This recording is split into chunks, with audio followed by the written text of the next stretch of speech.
শুক্রবার মানে হচ্ছে স্পেশাল একটা দিন, আর এই দিনটাকে আরো বেশি স্পেশাল করে তোলার জন্য আমি সবসময় চেষ্টা করি ফ্রাইডে গুলোতে আমাদের বাসায় ভালো মন্দ কিছু রান্না করার। তাই আজকে আমি ডিসাইড করেছি মোরগ পোলাও রান্না করব। হ্যালো এভরিওয়ান, কি অবস্থা সবার? Welcome to my another mini blog. বিয়ের পর প্রথমবার আজকে আমি মোরগ পোলাও রান্না করছি।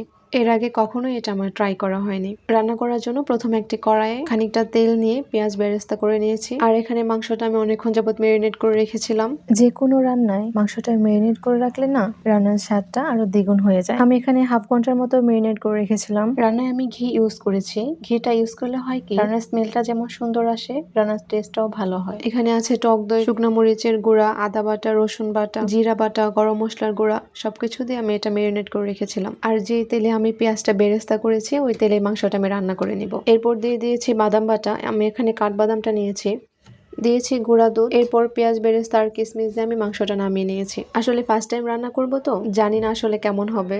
আপনারা যারা রেগুলার রান্না করেন তারা অবশ্যই জানাবেন আমার এই রান্নাটা ঠিক আছে কিনা। এরপর অন্য একটি পাত্রে আমি রাইসটা রান্না করে নিব।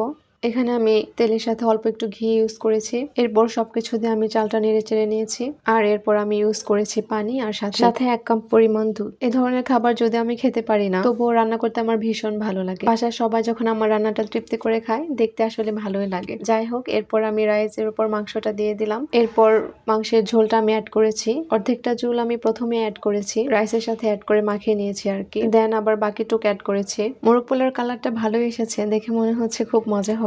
আর এই তো লাস্ট মোমেন্টে কাঁচা মরিচ দিয়ে আমি রাইসটা ঢেকে নিব। আমার রান্না অলমোস্ট কমপ্লিট। এখন পরিবেশন করার পালা। ট্রাস্ট মি, দেখতে যেমন সুন্দর হয়েছে খেতেও দুর্দান্ত ছিল। ফার্স্ট টাইম আমি এত ভালো মোরগ পোলাও রান্না করব এটা আমার ধারণার বাইরে ছিল। বাসার সবাই খুব তৃপ্তি নিয়ে খেয়েছে।